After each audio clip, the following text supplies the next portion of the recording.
사회를 맡은 백경렬이라고 합니다. 잘 부탁드리겠습니다. 네, 오늘 여기 보면 우리 경기도와 통일코리아 협동조합이 함께 주관하여서 평화통일을 염원하면서 그 다음에 평화통일 전문가, 시, 도민들이 함께 만들어가는 그 통일을 저희들이 계획했습니다. 맨 위에 두 번째 줄에 보면 항상 이게 참 가슴에 와닿는 건데요. 통일은 언제 어느 때 하는 것이 아니라 언제 하는 거라고요?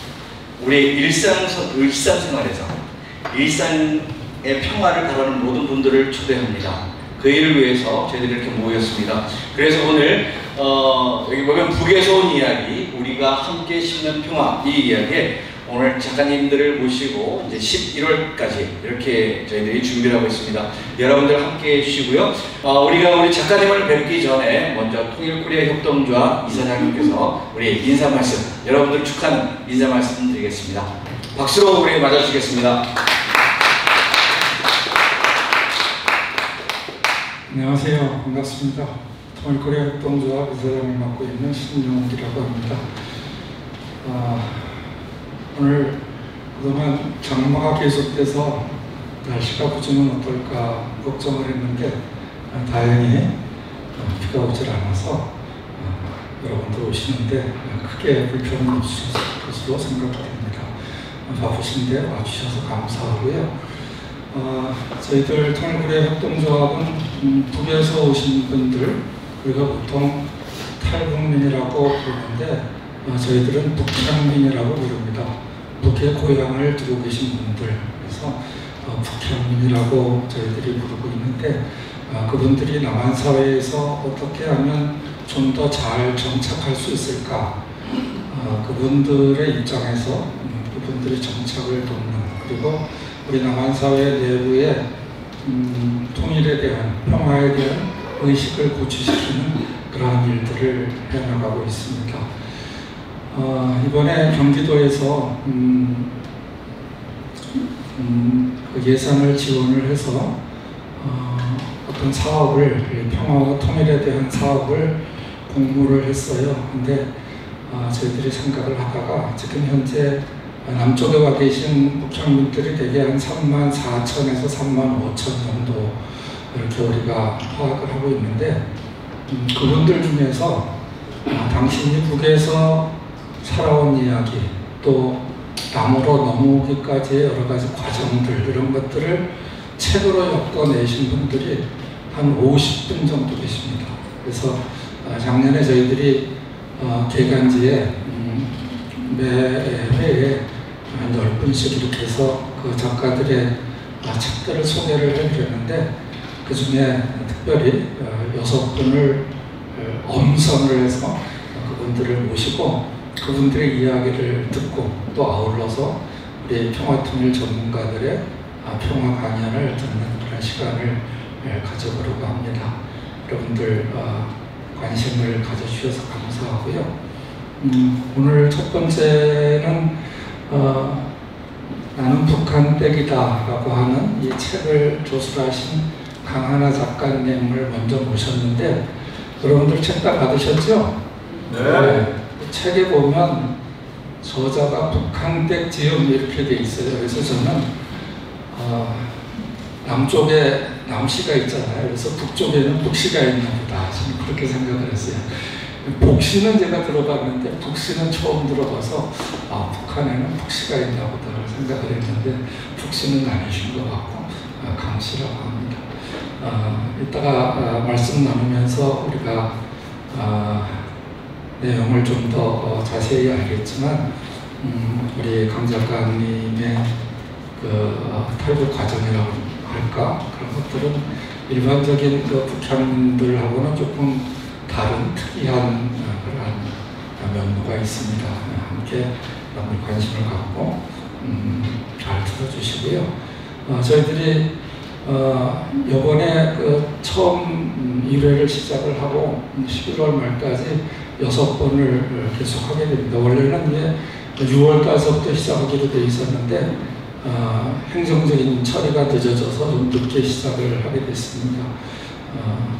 여러분들 관심을 갖고 앞으로도 계속 좀 참여를 해주셨으면 좋겠고 주변 분들에게도 많이 좀 알려주시기 바랍니다. 하지만 즐거운 마음으로 함께 자리해 주셨으면 고맙겠습니다. 감사합니다. 네, 이사장님 감사합니다. 그러면 시간을 자꾸 보내는 것보다 직접 본 시간으로 들어갔으면 좋겠습니다. 그 옛날에 사랑의 불시착에 손혜진이 있었다면 아마 이분을 알았다면 손혜진 씨가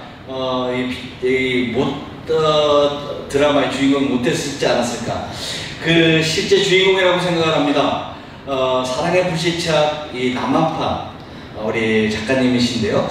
그리고 평화통일을 삶에서 적용을 하시고 많은 사람들에게 탈북민들, 북한민들 이분들에게 삶의 적용을 어떻게 하면 잘 정착할 수 있을까. 남한 사회의 내비게이션과 지도의 역할하고 나침반의 역할을 하시는 분입니다. 나는 북한떼이다 저자 우리 책을 쓰신 강하나 작가님을 우리 박수로 맞이해주시겠습니다.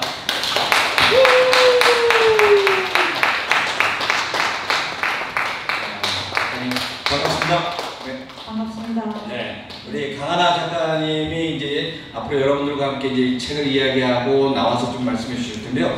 저희 하기 전에 하나 좀 저도 한번 여쭤보고 싶은 게 있는데 네. 뭐냐면 지금 우리는 책에 보면 세터민이라고 되어 있고 통일민이라고 되어 있고 우리 방금 이사장님은 북한민이다 그렇게 말씀하셨는데 우리 작가님 개인적으로는 어떤 호칭이 좋으신지요? 저는 북한댁이라는 호칭이 더 좋습니다. 저도 마찬가지입니다. 그래서 이제부터 북한댁으로 부르면 네. 좋지 않을까 그런 생각도 합니다. 그러면 이 호칭도 이제 그렇게 좀 하고 이제 앉으셔서 우리 차분차분히 지금까지 북한에서부터 저 고향에서부터 남한에 여기까지 오셨던 그런 일들을 한번 이야기식으로 좀 해주시고 혹시 여러분들 하시다가 궁금한 점 있으시면 이따가 잘 메모해 주셨다가 질문해 주겠습니다. 자, 그럼 우리 강하나 작가님을 우리 박수로 다시 한번 알려드리겠습니다. 감사합니다. 일단은 제가 여기 앉기에 앞서서 이제 강하나라는 이름에 대해서 조금 말씀드리려고 하는데요. 제가 강씨는 아니고요.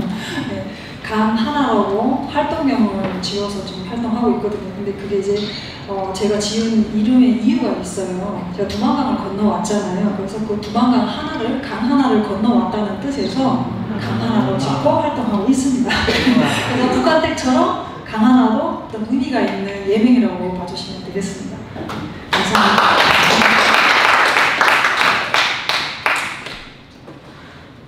그런데 이 책을 읽다 보니까 정말 한편에 맨 앞에 보니까 한편의 영화 같은 이야기라고 되어 있는데 정말 보니까 영화 같은 이야기였어요. 근데 네. 혹시 그 북한에서부터 이렇게 글을 잘 쓰시고 말씀을 잘 하셨는지?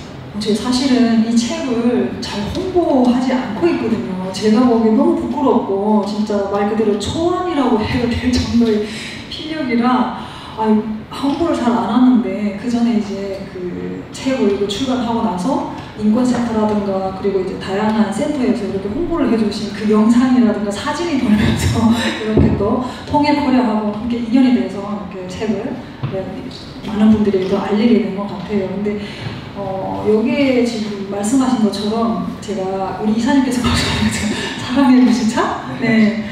그 정도까지는 아니고 되게 욕먹을 것 같아요. 그렇게 하면. 네, 그 정도는 아니지만 거의 비슷하게 현직으로 이제 군인하고 살고 있고요. 또 최동방에 살고 있습니다.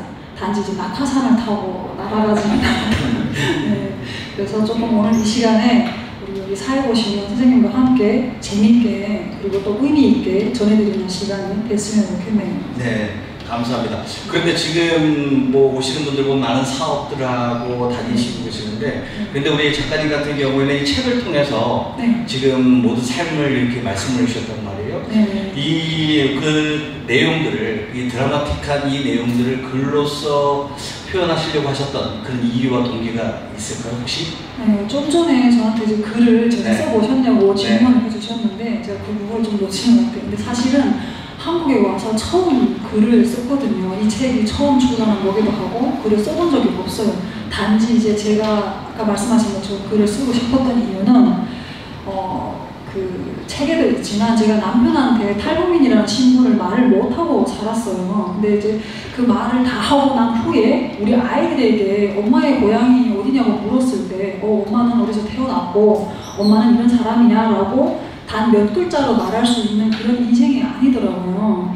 그러면 그래도 이제 제가 살고 있었던 고향은 북한이고 아직까지 우리 아이들은 엄마의 고향을 못 가잖아요. 언제 갈지도 기약도 없고 이런 아이들에게 내가 과연 어떤 이야기를 들려주면 좋을까. 그래서 많은 재산을 남길 수 있는 부분은 아니지만 최소한 엄마는 어떤 사람이었고 어떻게 살아왔고 너희들은 어떻게 태어났고 아빠는 어떻게 만났고 이런 저희 삶을 전해주고 싶어서 쓰게 된 책인데 너무 급하게 해서 하나원에 들어가니까 그 선배들이 쓴 책이 많지가 않은 거예요. 정착 선배들이. 그래서 그런 걸 너무 궁금해해서 급하게 쓰다 보니까 아직 그 보충하지 못한 내용들이 되게 많습니다. 그래도 이렇게 또 초대해 주셔가지고 오늘 이렇게 이야기할 기회가 있네요. 급하게 쓰신 게 이 정도입니다. 차분하게 앉아서 썼다면 과연 어떠셨을까? 그러면 한번 이 책 내용에 보면 이제 그 위에 고향에서부터 어릴 때부터 이야기가 쭉 되어 있는데 그것들 한번 우리 앉아 계신 분들과 좀 나눠주셨으면 좋겠습니다. 제가 이제 많은 아마 여기에 오신 분들은 그래도 북한에 대해서 어느 정도 알고 오시고 또 탈북민들의 상황에 대해서 좀 많은 관심을 갖고 계신 분들이라고 생각이 들어요. 그래서 어느 정도 알고 계시겠지만 저 역시도 마찬가지로 아까 말씀드린 것처럼 두방강 하나를 건너서 왔거든요. 근데 그때는 저는 자유라는 걸 몰랐고 북한에서도 인권이라든가 자유라든가 그런 걸 전혀 알 수가 없었어요. 그래서 그때 정말 김일성 시대에는 또 김정일 시대하고 다르게 더더욱 세뇌 교육이 아주 철저했던 시대였거든요. 배급을 주는 것만큼 그거를 이용해서 더 두껍게, 더 철저하게, 더 교묘하게 세뇌 교육을 시켰던 그 시대에 살았던 세대예요. 그래서 이제 그때 김일성이 죽으면서 고난의 행군이 터졌고 많은 아사자들이 나오면서 저는 말 그대로 이제 탈북을 왜 했냐라고 물어보면 배고파서 왔습니다. 네, 배고파서 탈북했다고. 그래서 저희 엄마가 두방강을 건너서 먼저 중국에 가서 돈을 벌고 올게 라고 했는데 3년이 되도록 안 오시는 거예요. 근데 안 온 게 아니라 못 오신 거죠. 그래서 중국에서 돌아올 수 없는 상황에 대해서 너희들이 와라고 했는데 제가 그때까지도 김정일을 지키겠다고 엄마 안 된다고 엄마를 데리고 나가려고 두방강을 건넜거든요. 네. 그랬는데 이제 엄마의 설득에 세뇌가 좀 벗겨진 엄마의 설득에 네, 저희 동생들까지 다 데리고 중국으로 넘어갔습니다. 그래서 중국에서 이제 남편을 만나가지고 한국으로 시집을 왔거든요. 저는 다른 탈북민들하고 다르게 이렇게 비행기, 그 태국을 거쳐서 수용소라든가 국정원, 하나원 이런 거쳐서 온 게 아니라 그때 2000년대 초반에는 중국에서 탈북민들이 돈을 주면은 위조 여권이라든가 그러니까 위조 신분 세탁이 가능했어요. 그래서 이제 그때 남편을 만나서 여기까지 오게 됐습니다. 와, 그러시구나. 그래서 지금 저도 이렇게 책을 읽다 보니까 이사장님이 책을 주시면서 이거를 두 번 밑줄 쫙 쳐가면서 읽고 그래서 보니까 꼭 제가 살아봤던 그런 시대였던 것 같아요, 보면. 그래서 보면서 저 뒤에 우리 파란색 옷 입으신 분이 죄송합니다만 혹시 올해로 춘추가 어떻게 되시는지요? 26. 혹시 사업 같은 거 해보셨습니까? 안 해보셨습니까? 오늘 준비 한번 해보시기 바랍니다. 왜 이걸 여쭤봤냐면 우리 강 작가님께서 북에 계시다가 중국으로 오시기 전에 뭔가 좀 하나 해 드셨다고. 그냥 넘어가려고 했었는데 또 굳이 어린 나이에 참 많은 것을 해 드셨다고 해야 되나요? 그런... 제가 해 드신 건 아니고 도둑놈이 해 드셔가지고. 그렇구나. 그것들을 한번 저는 이게 흥미진진하고 읽으면서 가슴이 벌렁벌렁하더라고요. 이게 어떤 건지 한번 설명해 주세요. 그러니까 저희 엄마가 어떻게 보면 중국을 아니죠. 이제 크게 봤을 때는 어쩌면 대한민국에 오기 위한 가장 첫 번째 준비가 아니었을까. 그래서 제 말로는 이제 그 돈을 미리 가져가신 게 아닐까. 그래야 탈북을 하니까 우리가 거기에서 그냥 마냥 탈북을 해야지 멀쩡하게 살다가 이러지는 않거든요. 근데 그 탈북의 이유가 어떤 그 사건이 위해서 다 일어나는 계기가 많거든요. 근데 저희도 이제 마찬가지로 저희 엄마가 집을 고난의 행군 때 그 정권에서 주는 집을 가지고 있다가 그걸 팔아가지고 그때 돈 이렇게 화폐 개혁하기 전에 그게 3,000원이면 굉장히 큰 돈이었어요. 집 한 채 값이. 그랬는데 그 돈을 이제 장사를 하겠다고 엄마가 이제 다 모아가지고 약초 사고 뭐 이래가지고 청진에 내보내서 이제 약초랑 네. 쌀 식량을 갖고 오라 이래가지고 가서 다 협곡을 만들어가지고 오다가 제가 그 돈을 이제 배에다 이렇게 잡아 오다가 여기서 잠깐 준 사이에 그걸 다 잃어버린 거예요. 네. 그러니까 저는 재산을 잃어버렸으니까 엄마가 그때는 아빠도 돌아가셨고 하니까 그걸 어떻게 할 수 있는 방법이 없잖아요. 네. 그래서 어쩔 수 없이 그 재산을 잃어버린 저를 아주 그냥 뭐 북한에서 할 수 있는 온갖 요구 다 하고 그리고 살아야 하니까 키우던 돼지도 팔고 이래서 저희한테 이제 1년치 식량을 남겨놓고 그 계기로 중국으로 가신 거거든요. 그래서 저희 집도 마찬가지지만 많은 탈북민들이 어떤 계기에 의해서 탈북을 해야 되겠다라고 이제 이런 상황이나 계기에 의해서 가는 거죠. 그때 나이가 네. 19살. 네. 그러니까 18살에서 19살 딱 가는, 네. 네. 19살 되는 시기였죠. 그때 집안전을 해 드셨네요. 그 돈은, 근데 저 도둑님에게 이제 대한민국까지 오게 했고, 저희 남편을 만나게 해줬으니까, 네, 오히려 가끔은 그런 생각을 합니다. 그 도둑이 돈을 훔쳐가지 않았다면, 네. 이 세뇌교육이 철저했고, 또 학교 선생님까지 하셨던 우리 엄마가 과연 탈북을 하셨을까? 궁지에 몰리지 않았다면 또 어떻게 됐을까? 이런 생각 많이 하거든요. 그 고난의 행군 때 지금 이제 어머니하고 동생 같이 갔던 데가 네. 외할머니 때. 그렇죠. 외할머니 저희가 살던 때 두만강 쪽에 있는 두만강 외할머니. 쪽에서 어머니가 이제 먼저 가시고 네. 동생들하고 이렇게 남아 있었다고 하셨는데 네. 어머니께서 가시고 난 다음에는 어머니를 만나기 전까지는 어떠셨는지.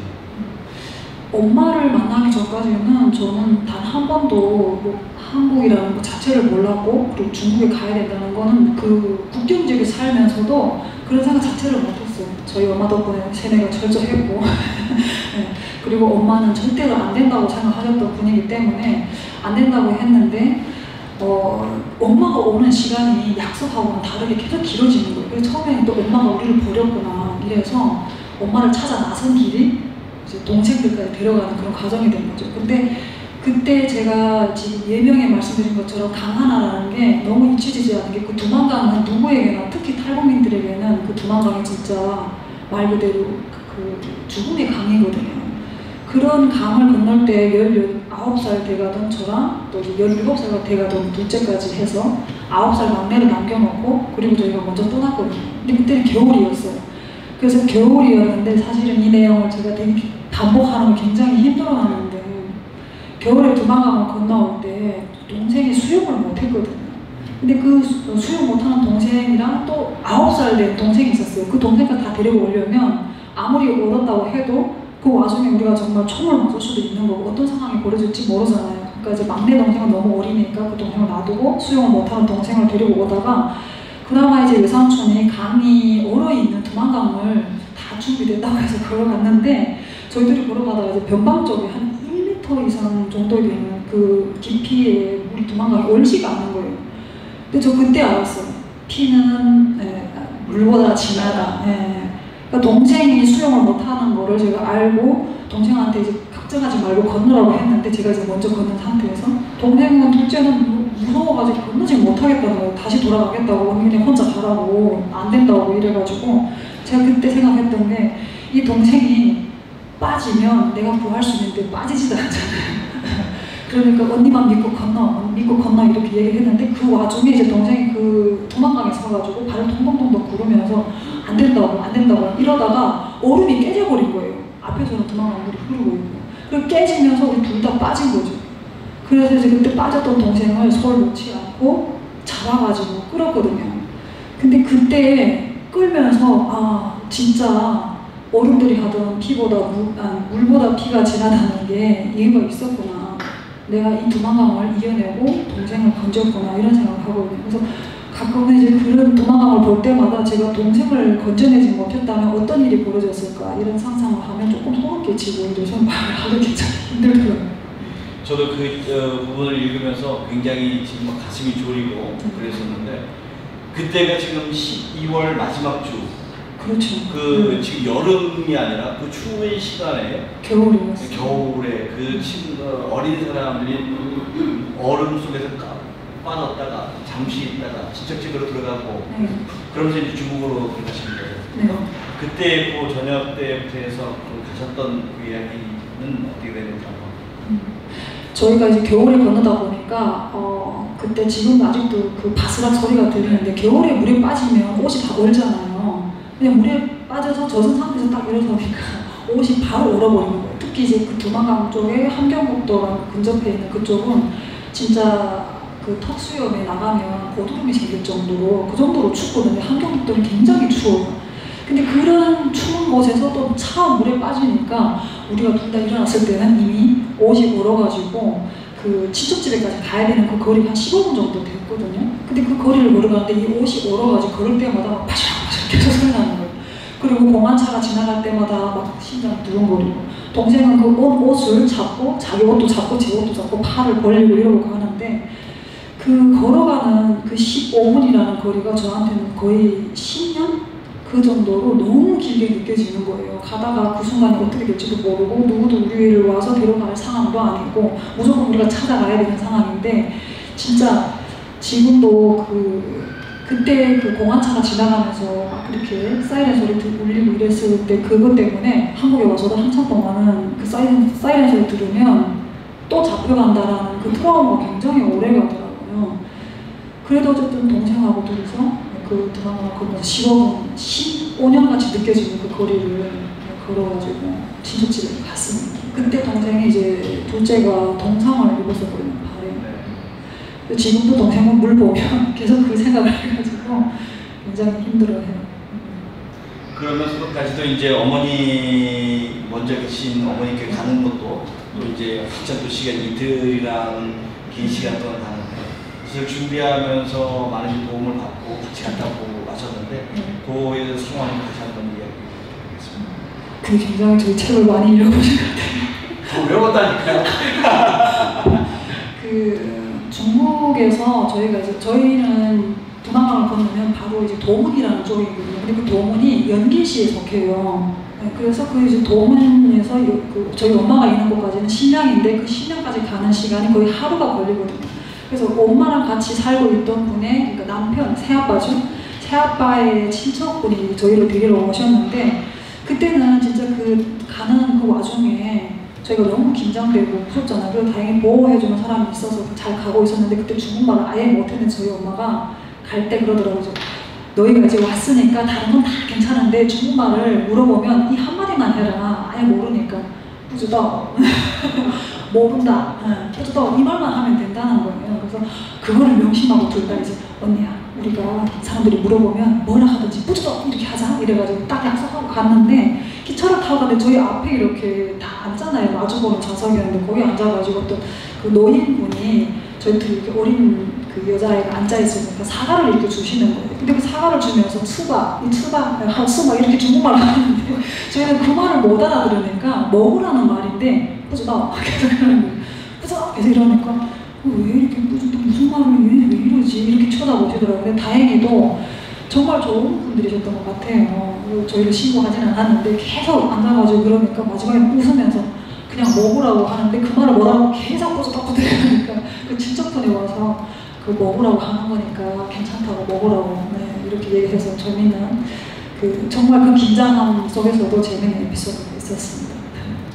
네, 그 다니시는 거 이렇게 보니까 그 이제 북한에서부터 좀 중국에 와서 심양에 가서 하셨던 그 모든 일들 보면 저는 읽으면서 책에다 적어놨던 이 긍정의 아이콘 뭐든지 하려고 하고 어떤 부정적인 환경이 있었을 때는 이걸 또 이겨나갈 수 있는 방법을 계속 찾으셨던 것 같아요. 그러면 이제 어머니를 만나고 나서도 굉장히 쉽지 않으셨을 텐데 그 회사는 또 어떠셨는지요?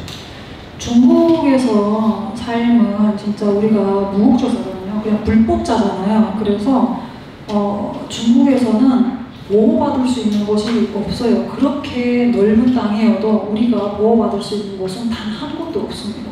그래도 저 같은 경우에는 그나마 다른 탈북민들하고는 다르게 엄마가 이미 새아빠하고 살고 있는 상황에서 우리를 이렇게 보호하면서 숨어 살 수 있는 곳이 있었던 거예요. 그래서 이제 엄마가 사는 곳까지 가서 어쨌든 우리도 거기서 불법자가 됐던 뭐가 됐던 살아야 되잖아요. 그래서 저희 엄마가 한 3개월 동안 시켰던 게 중국어를 가르치는 거였거든요. 그래서 정말 속전속결로 아주 그냥 파르타식으로 그냥 번개같이 엄마가 중국어를 가르쳐가지고 바로 이제 생활 언어로 돌아가서 저희가 일을 할 수 있었어요.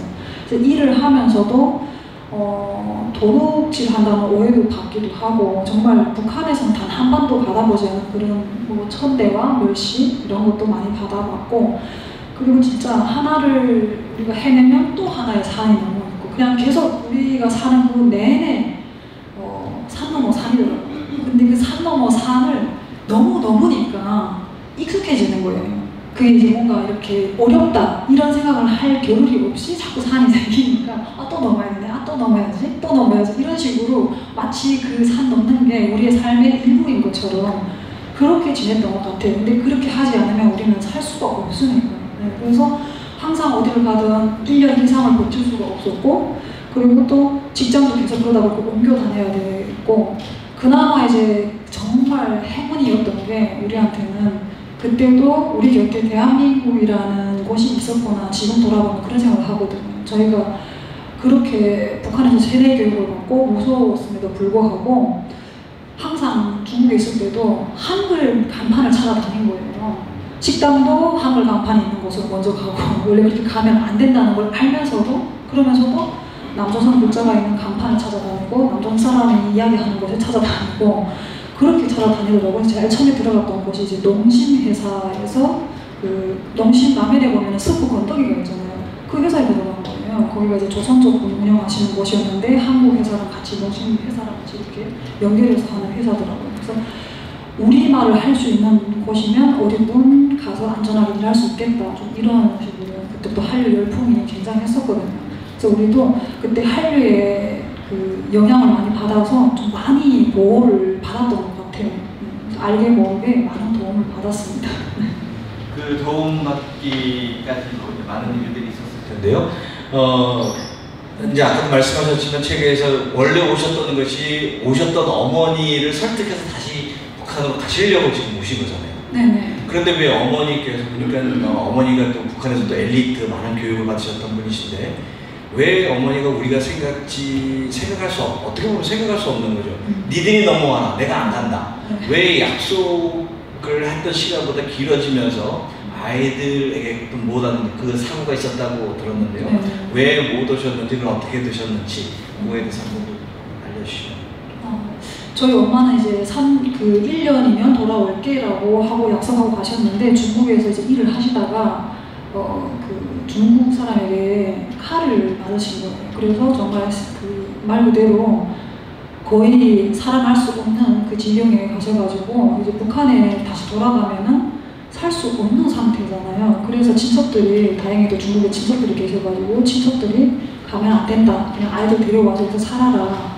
그렇게 했었거든요. 근데 지금도 어머니는 그 칼 맞은 것 때문에 어깨 한쪽이 좀 안 좋으세요. 갈비뼈가 없으셔가지고 그런 후유증이 있으니까 북한에서는 도저히 살 수 없는 상황이잖아요. 약도 없고 그리고 의사라든가 이런 사람들도 우리나라처럼 그렇게 잘 되어 있는 것도 아니니까 분명 살 수 없다고 생각해서 친척들이 이제 우리를 다 데리고 오라고 한 거예요. 그래서 그렇게 가긴 했는데 아까 말씀하신 것처럼 저희 엄마가 저희를 설득해야 되잖아요. 근데 특히 저를 설득하는 게 가장 어려웠거든요. 그래서 엄마 진짜 북한말로 어머니 김정일 원수님 배신하면 안 됩니다. 돌아가야 됩니다. 어떻게 그렇게 할 수 있습니까? 막 이러면서 엄마를 설득하는데 저희 엄마가 딱 그 한마디를 하는 거예요. 저를 설득하다 안 되니까 그래 그럼 너는 가서 그냥 김정일이랑 굶어 죽어라 이렇게 얘기하거든요. 근데 그 굶어 죽으라는 말이 그 배신한다는 말보다 더 무서운 거예요. 엄마가 굶어 죽으라고 하니까. 근데 딱 생각해보니까 그러네. 김정일이는 우리한테 배급도 안 주고 있는데 우리 엄마는 우리를 굶기지 않겠다고 나를 지금 저렇게 설득하고 있는데 내가 왜 이럴까? 이런 생각이 딱 들면서 난 굶어 죽기 싫어. 네, 그리고 또 제가 좀 키가 커가지고 북한에서도 굉장히 많이 먹기도 했고 항상 배가 동작적으로 제가 더 배가 고팠던 것 같아요. 그래서 이 먹는 거에 예민해져가지고 안 되겠다. 이래서 제가 엄마 설득에 아주 강력한 엄마의 한마디에 그때 결심을 한 거죠. 그렇습니다. 그럼 이제 심양에 계시다가 이제 일하시고 이제 넘어오시기 전에는 칭다오 청도 쪽에서 그쪽으로 가게 됐는데 그쪽으로 가시게 됐던 이유가 또 있을까요?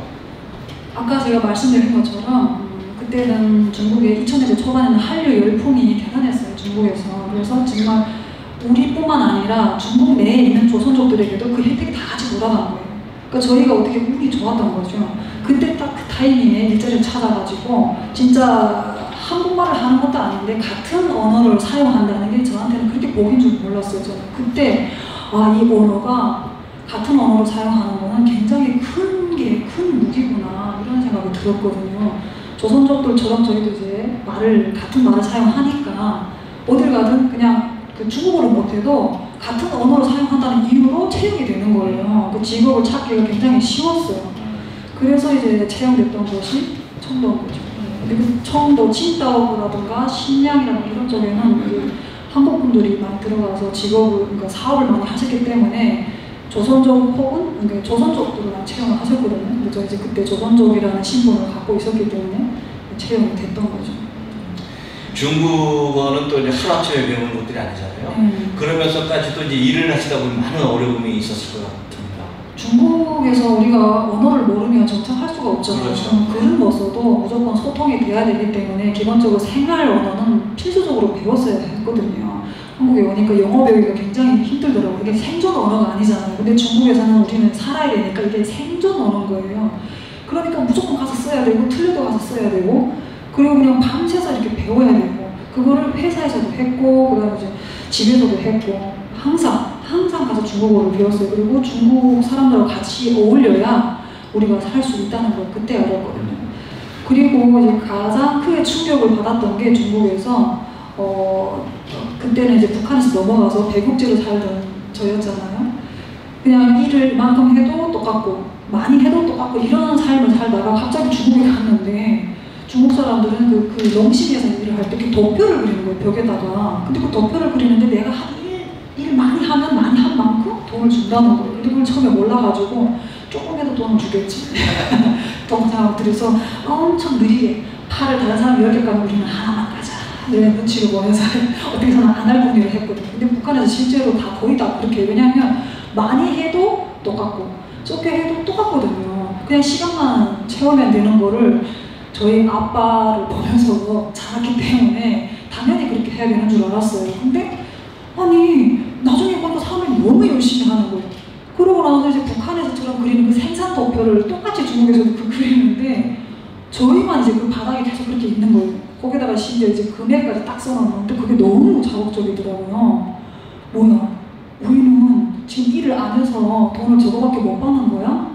동생하고 둘이서 그랬거든요. 그때부터 이제 이 자본주의라는 게 내가 노력한 만큼 어떤 결과물이 있구나 이거를 동생하고 그때 깨달은 거예요. 그래서 지금도 이렇게 뭔가 일을 할 때 그 사업하시는 분들에게 할머니들에게 자본을 주려면 그렇게 하면 효과가 있으실 거다 제가 농담으로 이렇게 하는데 저에게는 그게 굉장히 큰 자극이었어요. 자본주의는 이런 구조로 돌아가는구나. 그때 이제 갓 20살 됐었는데 그래서 그다음부터는 열심히 하자. 그래서 그 공장에서 정말 저희가 가장 일을 많이 하는 그런 자매가 됐었거든요. 그래서 반장도 하고 뭐 검사원도 하고 막 이렇게 승진을 하고 그랬었죠.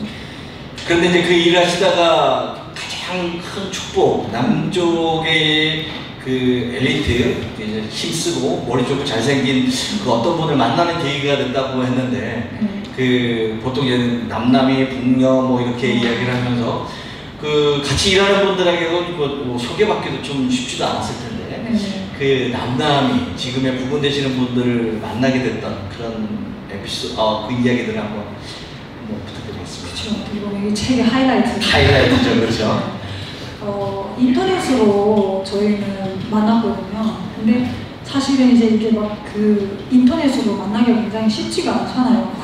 나중에 알았어요. 어머, 접속이라는 영화 혹시 보셨어요? 그래서 그게 뭔데요? 했더니 똑같은 이야기예요. 근데 저희는 이제 그때 제가 아까 말씀드린 것처럼 정말 그 한국 회사에서 일했던 게 저에게는 진짜 한국으로 가는 어떤 과정이었던 것 같아요. 이렇게 대한민국하고 가까워지는 지금 돌아보면 이게 우연이라는 거는 그냥 오는 게 아니더라고요.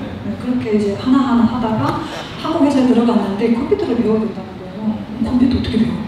그럼 또 배워야 거기서 일을 할 수 있다는 거니까 처음에 그냥 설거지하고 잡다한이라고 야채 까는 거 하다가 이제 어느 정도 뭔가를 해내는 거를 잘 보니까 더 좋은 거, 더 잘하고 싶고 더 조금 이렇게 어려운 조금 내가 못했던 걸 자꾸 도전하게 되는 거예요. 그래서 한국 회사에 들어가서 통역도 하고 컴퓨터도 배워야 된다 이래서 제가 통역을 할 수 있지만 컴퓨터는 못해도 배우면 되겠지, 한글로 배우면 되겠지, 또 이렇게 또 그때도 이제 한글이 저에게 힘을 준 거예요.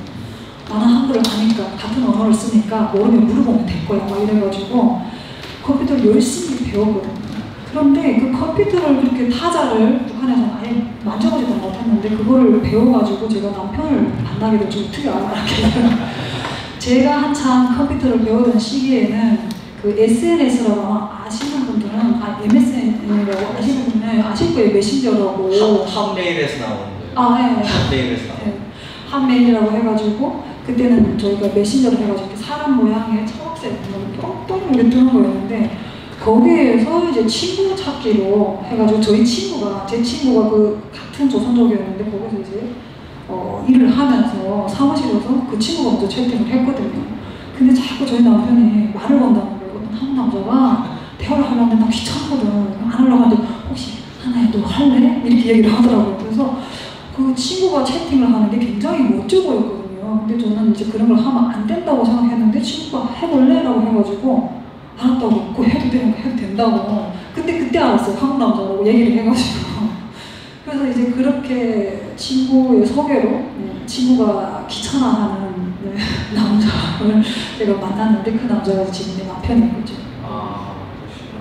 그러면 그 이제 그 남편분하고 만나서, 그러니까 만나기 전까지 그 계속해서 주고받고 통화도 하고 그렇게 하셨다고 하셨는데 그 이야기를 한번 잠깐 소개 부탁드리겠습니다. 인터넷으로 만나면 대부분 사람들은 조금 이렇게 어떻게 그게 인연이 쌓이냐, 어떻게 그게 대화를 할 수 있냐, 그런 정이 쌓이냐 이러는데 저는 쌓이더라고요. 그러니까 일단 제가 처해진 상황이나 어떻게 보면 남편의 상황이나 같이 환경만 다를 뿐 고립된 건 비슷했던 거예요. 저희 남편도 어떻게 보면 인터넷이라는 그 세계가 남편에게 유일하게 소통 창구였던 거고 저도 다른 사람들에게는 중국말로 막 해야 되잖아요. 근데 이 인터넷에 들어가면 한글로도 칠 수 있는 그 메신저라는 게 되게 신기했거든요. 그래서 그런 곳에서 소통하는데 거기에서는 내가 북한 사람을 말을 안 해도 되니까 좀 안심이 됐던 것 같아요. 그래서 그냥 뭐 채팅하는 건 아무 문제 없으니까 사람을 만나는 게 아니니까 괜찮다고 생각해서 이제 시작한 거죠. 근데 그때는 무슨 남편이랑 결혼을 해야 돼, 나는 어떻게 해야 돼, 저는 중국에서 살면서 단 한 번도 결혼을 해야겠다라고 생각해 본 적이 없어요. 결혼은 굉장히 나한테는 사치고 그리고 그렇게 이제 만나서 살아도 내 신분이 불확실하기 때문에 이거는 굉장히 위험한 일일 거야 라고 항상 그렇게 생각했거든요.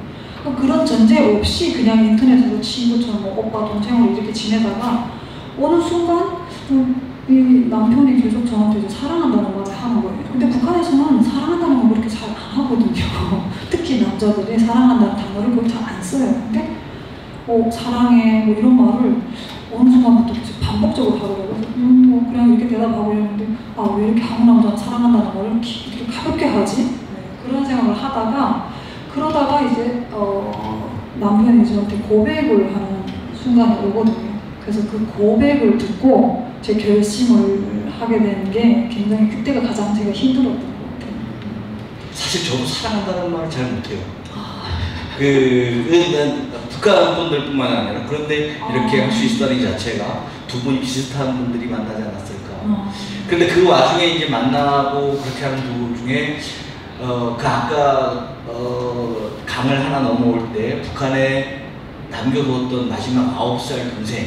네. 그 동생에 대한 소식이 그때 청도 계실 때 들어왔던 걸로 알고 있는데 그때에서 만나러 갔던 것까지 한번 이야기 부탁드리겠습니다. 저희 그 막내 동생을 제가 9살짜리 두고 왔다고 했잖아요. 근데 그 동생은 제 남편을 만나고 나서 이 동생을 데리고 와야, 그때까지는 동생을 못 데리고 왔거든요. 동생을 데리고 와야 내가 한국 갈 수 있겠다 이런 생각이 드는 거예요. 이 동생을 두고 내가 그냥 가면은 한국에 가면 저는 영영 못 본다고 생각했거든요. 이렇게 돌아갈 수 있는 상황이 아니라고 생각했으니까 동생을 꼭 데리고 와야 되겠다 이랬는데 그때 어떻게 동생하고 연락이 된 거예요. 저희 엄마가 계속 이제 동생을 데리기 위해서 연락을 하다가 어떻게 연락이 돼가지고 9살 때 남겨놓았던 동생을 이제 6년 만에 데리고 온 거죠. 근데 그때 처음 알았어요. 동생이 13살 때 들어와가지고 한번 북송 당해서 다시 이제 또 우리한테로 오게 됐다는 거를. 그러니까 엄마랑 그 언니랑 연락이 안 되니까 10살 때 무조건 도망가고 건넜다가 말을 못하니까 바로 그 자리에서 붙잡혀 나간 거예요. 근데 지금도 제가 동생한테 너무 그 이야기를 들으면서 그때 같이 북송됐던 탈북민들에게 감사하다라고 전해줬던 게, 그때 같이 북송됐던 그분들이 동생이 제일 어렸다고 하더라고요. 근데 그 같이 북송되면 얼마나 두렵겠어요. 물론 우리 동생이 어리니까 더 두렵긴 했겠지만, 그 동생을 그 많은 그 같이 북송되던 분들이 다 보호를 해줬다는 거예요. 힘들지 않게. 잠을 못 자, 이게 잠을 잘 수 없는 그런 아주 좁은 공간에 같이 갇혀 있는데, 동생만큼은 어른들이 자지 않더라도 동생만큼은 눕혀서 재우고, 그 다음에 빵을 나눠줄 때도 동생의 거를 일부러 딱 챙겨주고 이렇게 하셨다고 그러더라고요. 그래서 그 상황에서 제 동생을 돌보준 고향 사람들이 너무 고마운 거예요. 그래서 항상 동생한테 잊지 말고 살라고 그러거든요. 근데 그래서 동생이 데리고 오다가 제가 그 남편이랑 결혼식을 하기 전에 동생을 데리고 오다가 한번 저희가 북송될 뻔했어요. 근데 그게 이제 기차를 타고 동생을 데리고 오는데, 저는 처음에 이제 동생을 딱 6년 만에 동생을 만났는데, 진짜 동생이 그 피부가 아마 북한에서 오신 분은 아실 거예요. 처음 만나면 이 딱 그 피부가 다 말라 비틀어져 있어요. 먹지를 못해가지고 이 피부가 진짜 다 터지고 말라 비틀어져 있고 이런 상태에 동생을 진짜 해벌되기 직전에 동생을 제가 본 거예요. 동항강에서 이제 왔다 해가지고. 근데 그 동생을 데리고 가야 되는데, 여기 딱 봐도 이 도문에서 저희 신양까지 가려면 굉장히 경계가 삼엄하거든요. 근데 아무리 봐도 이 이마에다가 나는 북한 사람이야 이렇게 쓴 거예요. 지금 탈북했어요 이렇게. 그래서 이게 할 수 있는 방법이 없어가지고 동생에게 이제 몸에다가 전체적으로 다 로션을 발라주고, 얼굴에 어떻게서는 이렇게 어둡지 않게 보이려고 막 이렇게 화장도 좀 해주고 이렇게 했는데도 그래도 티가 나더라고요. 그래서 그때 이제 동생한테 그랬죠. 가다가 너한테 분명 신분증 검사하거나 말을 걸 테니까, 말을 걸면 너는 아무 말도 하지 말고 언니가 가르쳐준 단어들로 나한테 이야기를 해라 이렇게 했거든요. 근데 동생이 굉장히 그래도 나름 머리가 똑똑해서 제가 알려준 중국어를 다 그 순간에도 기억을 해버리더라고요. 그것도 어떻게 보면 생존 본능이었던 것 같아요. 동생은 살고자 했으니까 언니 말을 빨리빨리 기억해야 되나 이래가지고 다 기억을 해서 저희가 기차를 타고 가고 있는데, 경찰 그 두만강과 그 런영성, 길림성을 지나가기 전까지는 무조건 차 안에서 다 검사를 하거든요. 자폐 검사를 하든 신분증 검사를 하든 이렇게 하는데, 저희 동생을 데려가는데 이제 자폐 검사를 하고 지나갔던 공항으로 저희한테 다시 오는 거예요. 다시 오는데 그 와중에 이제 분명 저 사람은 우리를 보고 오는데, 제가 아닌 동생을 보고 오는데 그게 너무 무서운 거죠. 그래서 이제 동생한테 언니가 하던 말 중국말 그냥 해. 내가 너한테 중국말을 할 테니까 북한말 하지 말고 중국말로 그냥 대꾸만 해. 그래서 제가 동생이 대꾸할 수 있는 말로 이제 중국말을 계속 했어요. 근데 계속 그 사람 가까이 오는 거예요. 근데 동생이 그때 이제 잡혀 나갈 거라고 예상을 했나 봐요. 이미 13살 때 한 번 북송을 당했고, 그리고 이제 또 그 사람이 오니까 아 이게 내가 잡힐 수 있는 순간이라는 걸 자기 스스로 감지를 하잖아요. 근데 저는 그렇게 못 해봤으니까. 근데 이제 그 사람이 오는 느낌은 아니까, 분명히 우리한테 오는 것 같으니까 막 손잡고 이러고 있는데 동생이 제 손을 제가 떨고 있으니까, 저보다 한참 8살 어린 동생이 제 손을 딱 잡더니 하는 말이 저한테 그러는 거예요. 언니, 내가 잡혀도 언니 나 모른 척해. 나는 한 번 잡혀 나갔으니까 괜찮다고 모른 척하고. 정말 딱 듣는데 너무 아픈 거예요. 제 손을 잡고 오히려 제가 위로를 해줘야 되는 상황이고 제가 구해야 되는 상황인데, 동생이 저한테 위로를 하는 거예요. 언니 나를 모른 척하라고. 그래서 이제 그때 막 진짜 울 수도 없잖아요. 울지도 못하고 손만 꽉 잡고, 근데 절대 너 이번엔 너 나도 가지 않을 거야. 그때 심지어 저희 남편하고 이제 결혼식을 해야 되는 상황인데도 놔두지 않을 거니까 걱정하지 마. 붙잡고 같이 나갈 거야.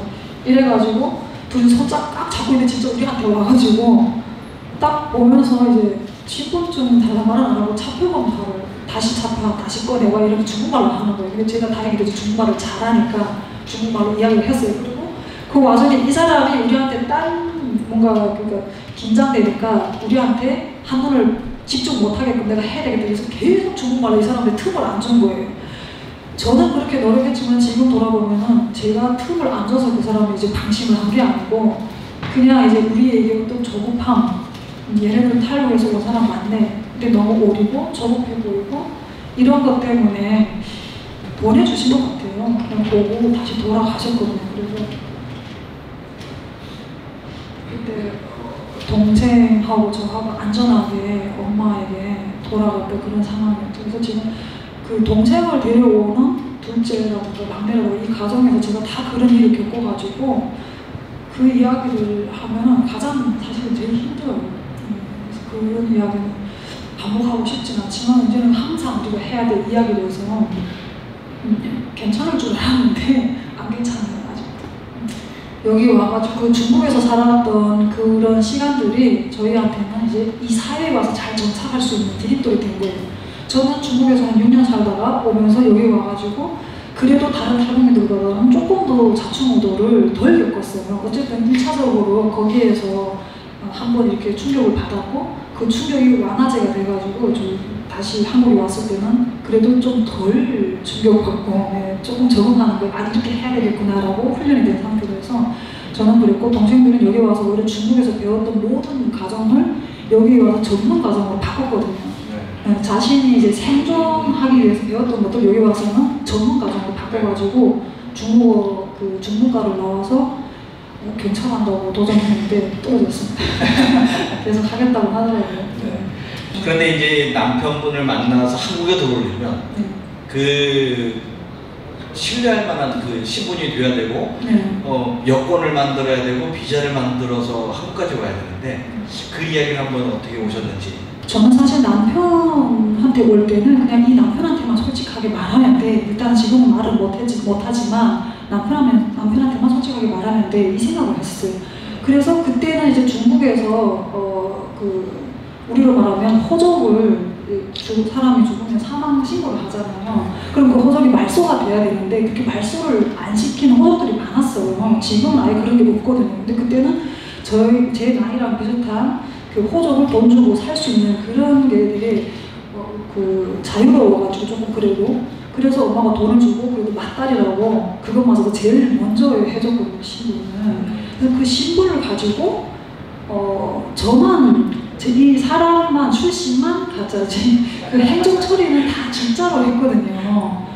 그러니까 이게 진짜 거기에서 살고자 했던 그런 그 정신으로 남편한테 그냥 가면 된다. 내가 좋아하는 남자니까 그냥 가면 된다. 이 생각을 했던 건데 나중에 이제 조사를 받고 이러면서 알았던 게 어머 내가 남편한테 말을 안 한 거는 대한민국 국민을 속인 건가?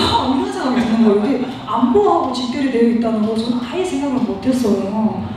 그냥 나는 이제 남편한테만 가서 솔직하게 말하면 돼 이랬는데 제가 이제 2006년도에 원정화 사건을 접하면서 내가 말한 건 뭐지? 막 이렇게 충격을 받았거든요. 같은 군인 가족? 네. 그 사람은 군인 가족으로 해야 되나? 어쨌든 군인과 접촉했던 탈북민의 사건이 제가 제일 처음 접했던 사건이라서 이거는 내가 지금 남편한테 말한 거는 남편한테만 말 안 한 게 아니라 대한민국을 속인 거구나 이런 생각이 드는 거예요. 그러니까 겁이 나는 거예요. 그래서 이제 말을 못했거든요. 근데 실제로 여권이라든가 그 다음에 행정수속은 제가 뇌물 주고 하거나 이렇게 사사로이 한 게 아니라 정말 목숨을 또 걸고 중국 공안이라든가 영사관에 가서 막 항의를 하면서 그렇게 해서 행정처리는 그 모든 기관에서 하는 절차대로 제대로 했거든요. 그래서 그 부분은 진짜 많은 오해를 받았습니다. 그냥 뭐 가짜로 가지고 이렇게 뭔가 뇌물 주고 했냐 이렇게 하시는 게 그건 아니고 진짜 여권 사진 딱 찍고 그 중국 사람들이 하는 그 절차대로 했고 대사관에서도 그것 때문에 오해를 많이 받았거든요. 어떻게 그 호적이 조금 이상한 것 같은데 이런 사람이 대한민국 군인하고 사귄다는 거지? 그리고 또 타이밍이 참 저한테는 그게 안 좋았던 건지 좋았던 건지 위장 결혼이 많은 시기였어요. 한류 열풍이 불면서 중국 사람들이 이제 막 결혼을 하는 그 시기에 가짜 결혼을 하는 사람들도 많아서 대사관에서 가짜 결혼이라고 의심을 하는 거예요. 분명히 호적이 뭔가 맞지 않는 것 같은데 이게 다 조사를 하잖아요. 그러니까 이미 대사관에서는 그런 거를 이제 다시 한번 심사를 해야 된다 해서 저는 모든 과정이 다른 사람이 2배씩 걸렸거든요. 그럼에도 어떻게 남편하고 만날 수 있는 계기가 된 거죠. 네. 대한민국 딱 제가 여기서 한 번 더 말씀드리고 싶은 게 대한민국 안보가 엄청 무섭거든요. 제가 입국하는 그 순간 이미 저는 이 출입국에 제가 출입국은 통과했지만 네. 대한민국은 통과 못한 거죠. 그러니까 들어가는 순간 이제 저한테 이제 군인 가족이잖아요. 그러니까 군인 가족들 결혼하면 다 이제 신분 그거를 사돈의 8천까지 다 뒤진다는 거 저는 어떻게 알아요? 모르잖아요. 나 다시 잘 통과했다 들어갔는데 잘 통과한 게 아니라 그나마 그냥 안전하게 도착한 거고 이제 그때부터 시작인 거죠. 네. 그러면 언제 그럼 어떤 계기로 내가 탈북한 사람인데 내가 북에서 온 사람이다라고 남남이 우리 신랑 되시는 분께 그렇게 이야기 고백했던 폭로라고 해야 되나요? 그 계기가 있을 텐데 그게 어떻게 북한에서 탈출은 했지만 저는 진정하게 탈출은 남편한테 제대로 고백을 했던 그 순간이었던 것 같아요. 진정한 탈출. 왜냐면 북한에서 몸은 탈출했지만 계속 그 어떤 불안감과 두려움과 그거에 겹겹이 쌓여가지고 그냥 이 불안과 두려움은 제 삶의 마치 일부인 거죠. 네, 그렇게 불안하지 않으면 뭔가 잘못된 거죠. 항상 그렇게 마음을 졸이며 살았거든요. 계속 쫓기며 살고 계속 탈출하며 살고 이랬는데 한국에 오면 자유로울 줄 알았어요.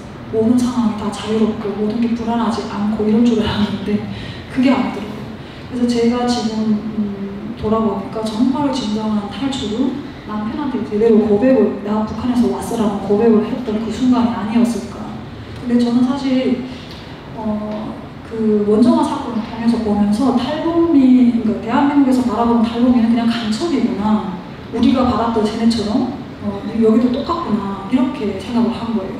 북한에서 월북을 했던 사람이든 월남을 했던 사람이든 북한에서 북한 정권이 다루는 건 똑같아요. 그냥 처벌이거든요. 아니면 죽음이라든가 이런 식으로 처음에는 그냥 뭐 어떤 걸 이용하면서 좋게 잘해준 것 같지만 결과적으로는 행복하게 살 수 있는 그런 권리는 다 박탈당한다고 보시면 돼요.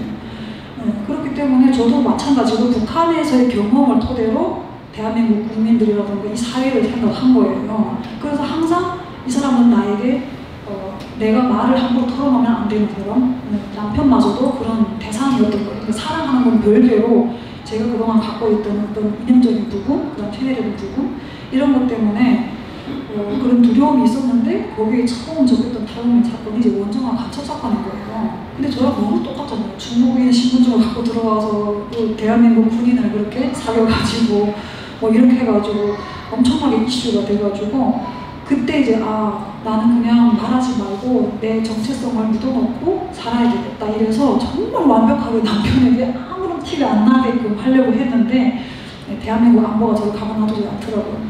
우리는 너를 끝까지 지켜볼 거야. 네, 그렇게 해가지고 계속 저는 이제 알게 모르게 조사를 계속 받았던 상황이었어요. 근데 저만 몰랐던 거죠. 내가 말 안 하면 되는구나. 뭐 이렇게 지나가는 그냥 저는 그렇게 살고 있었는데 그 이만갑이라는 채널을 보면서 알게 됐거든요. 근데 그 채널을 저희 남편이 소개시켜준 거예요.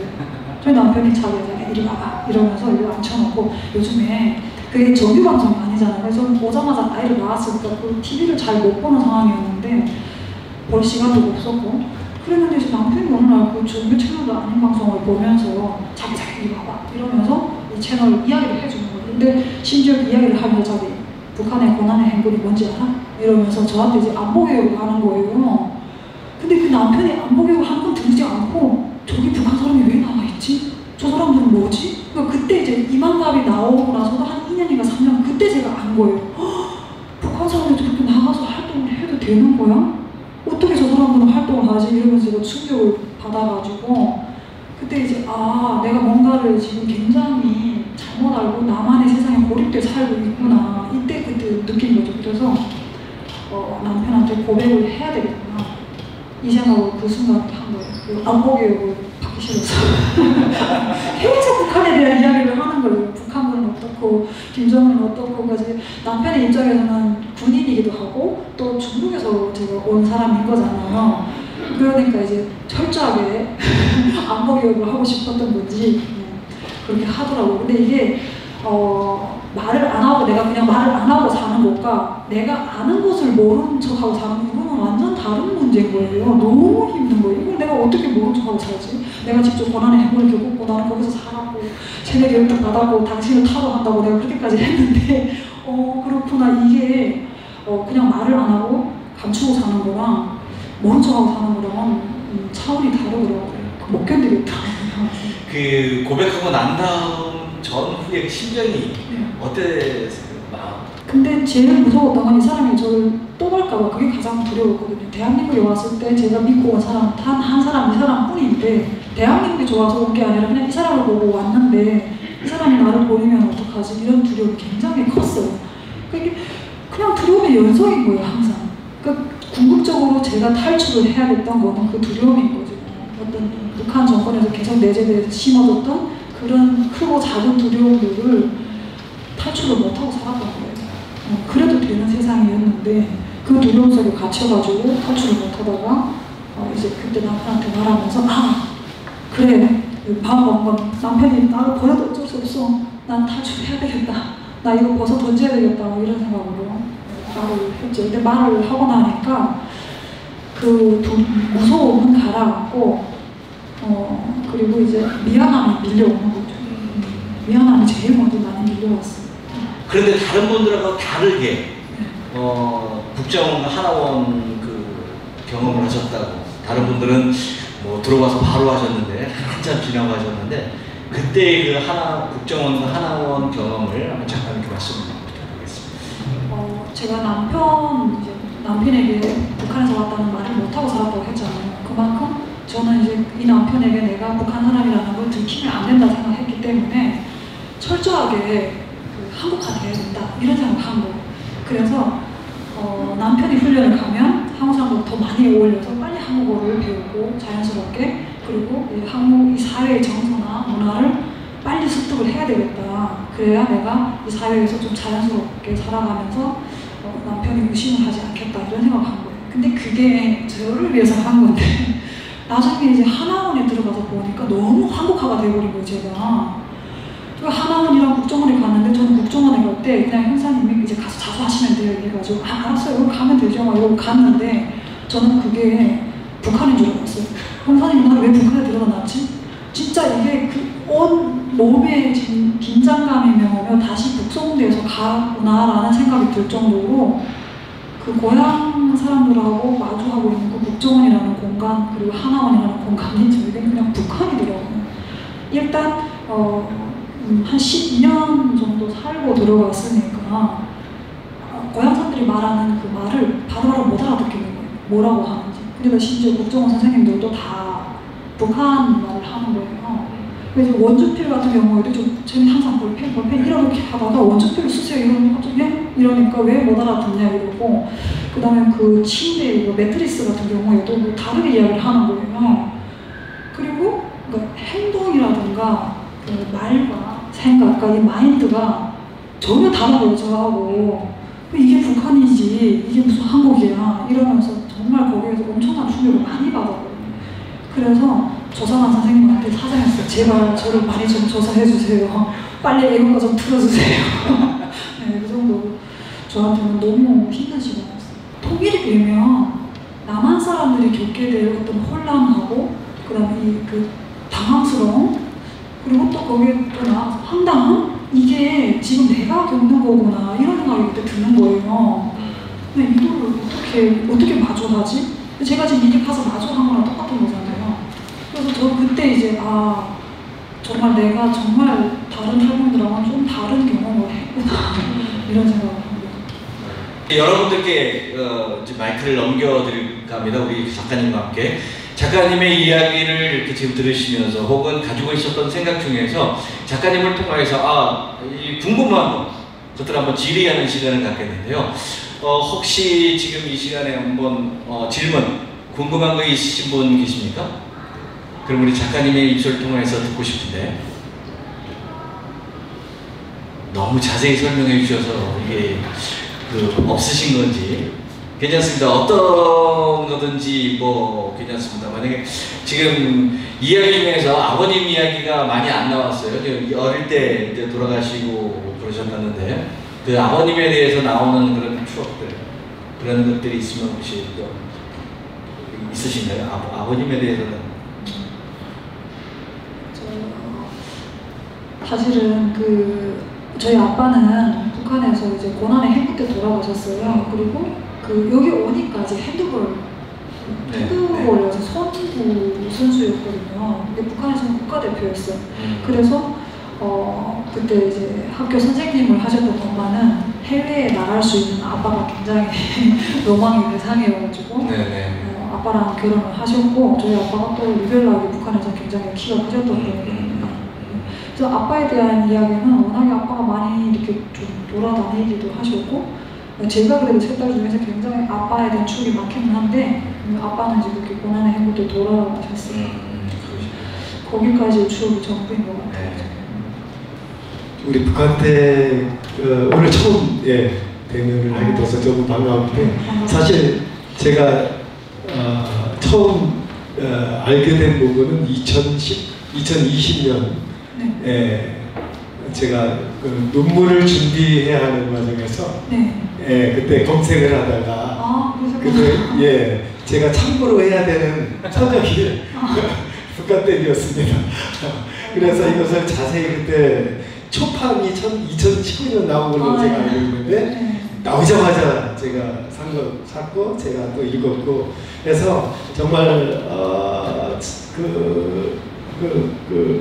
그 중국에서의 삶, 애환 이런 눈물겨운 것들을 보면서 사실 이런 삶이었구나라는 것들을 이해하게 됐고 그 다음에 저희 논문에 연구 과제를 또 삼으면서 하는 그런 과정이 돼서 사실은 이제 그 과정에서 좀 더 알고자 우리 그 밴드 밴드를 개설하셨더라고요. 그 활동에서 쭉 보시면서 제가 이제 궁금했던 거는요. 연구 과제가 사실은 이제 트라우마였거든요. 겪었던 아픔, 상처, 치유 이런 관계였기 때문에 그래서 이제 이런 부분을 제가 이제 밴드를 쫙 보면서 이분은 트라우마가 그렇게 많지 않았겠구나 이런 생각을 가지면서 주로 올리셨던 내용이 굉장히 소소한 일상이었어요. 아들에 대한 얘기도 나오고, 뭐 어떤 가정 행사 이런 것들이 나오고 했었는데, 참 너무 따뜻한 한국에 오셔서 잘 적응하시면서 따뜻한 그런 환경에서 잘 이기고 계시는구나라는 것을 인지했는데, 혹시 이런 저 외에 본인이 그럼에도 불구하고 많이 마음적으로 심적으로 힘들었을 텐데 남들의 얘기도 못하고 어려운 부분이 있을 텐데 이런 문제를 어떻게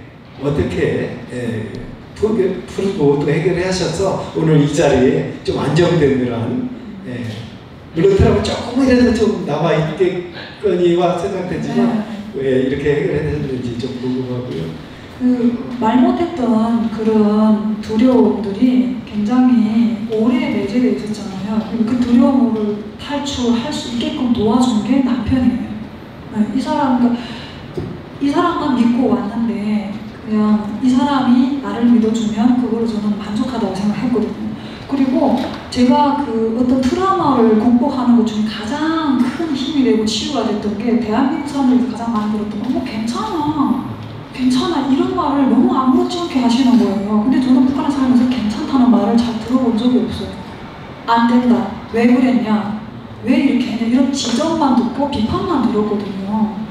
근데 그런 비판만 듣고 진짜 지금 돌아보면 아무것도 안 해. 그 하나를 가지고 내 친구를 비판을 해야겠구나. 내 뭐 가장 가까운 누군가를 비판하고 이렇게 항상 그런 상호 비판, 상호 지적, 그리고 뭐 사상 투쟁 막 이런 것만 하다가 갑자기 여기 와서 제가 실수를 하면 항상 실수를 딱 하면 긴장되는 거예요. 그게 남편 앞이라고 누구 앞에서도 제가 긴장되더라고요. 그게 몸에 내재되어 있어가지고. 근데 한국 사람들을 만나면 이렇게 괜찮다고 그럴 수도 있지 이 말을 너무 자연스럽게 하는데 저기 거기에서 이렇게 치유가 되는 거예요. 어머 내가 뭔가 실수를 해도 이 사람들은 괜찮다고 해주네. 근데 그거를 남편은 더 많이 해주는 거죠. 괜찮아 그럴 수 있지 왜 그래 이런 말을 정말 아무렇지 않게 하는 거예요. 그게 되게 신기했어요. 근데 그거를 연애할 때부터 사랑해 괜찮아 뭐 밥 먹었어 이런 말을 굉장히 자주 하더라고요. 그래서 그런 거에서 이 사람들은 되게 부드럽고 따뜻하네 이런 게 조금 와 닿으면서 치유가 됐죠. 지금도 제가 항상 하는 이야기 군인 가족들이 저에게 해줬던 그 말 괜찮아 이 말이 저를 자유롭게 해줬다고. 그나마 조금이라도 마음을 열 수 있게 해주는 가장 큰 중요한 단어였다고 제가 말을 하거든요.